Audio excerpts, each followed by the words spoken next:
एक रोज़ रास्ते में एक महात्मा अपने शिष्य के साथ भ्रमण पर निकले। गुरुजी को ज़्यादा इधर उधर की बातें करना पसंद नहीं था। कम बोलना और शांतिपूर्वक अपना कर्म करना ही गुरु को प्रिय था। परंतु शिष्य बहुत चंचल था।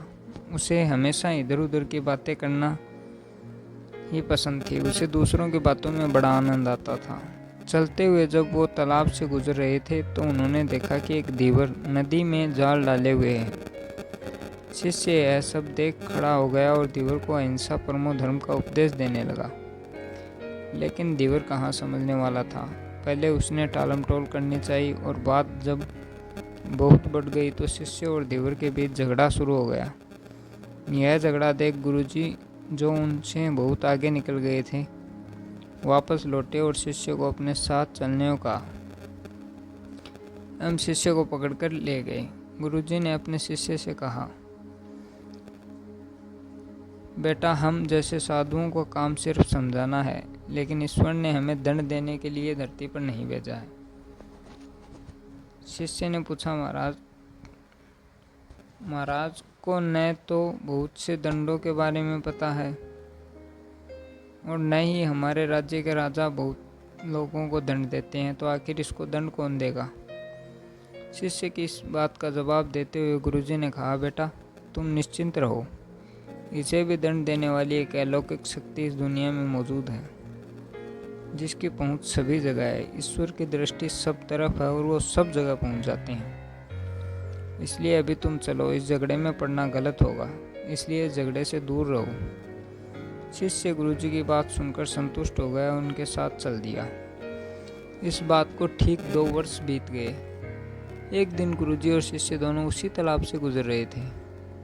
शिष्य भी अब 2 साल पहले की उस बात को भूल चुका था। उन्होंने उसी तालाब के पास देखा कि एक चुड़ैल सांप बहुत कष्ट में था। उसे हजारों चींटियां खा रही थी। शिष्य ने यह दृश्य देखा और उससे रहा नहीं गया। दया से उसका हृदय पिघल गया। वह सर्प को चींटियों से बचाने के लिए जाने ही वाला था कि गुरुजी ने उसका हाथ पकड़ लिया और उसे जाने से मना कर दिया। बेटा, इसे अपने कर्मों का फल भोगने दो। यदि अभी तुमने इसे रोकना चाहा तो इस बेचारे को फिर से दूसरे जन्म में यह दुख भोगने ही होंगे, क्योंकि कर्मों का फल अवश्य ही भोगना पड़ता है। शिष्य ने गुरुजी से पूछा, गुरुजी, इसने कौन सा कर्म किया जो इस दुर्दशा में यह फंस गया?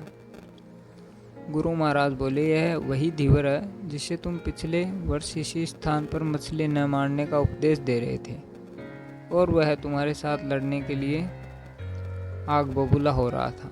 वे मछलियां ही चींटी हैं जो इसे नोच नोच कर खा रही हैं। यह सुनते ही बड़े आश्चर्य से शिष्य ने कहा, गुरुजी, यह तो बड़ा विचित्र ही न्याय है।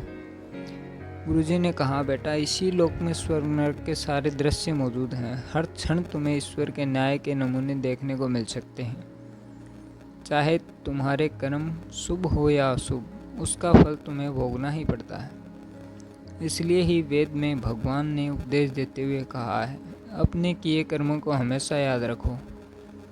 यह विचारते रहो कि तुमने क्या किया है, क्योंकि यह सच है, तुमको वह भोगना पड़ेगा।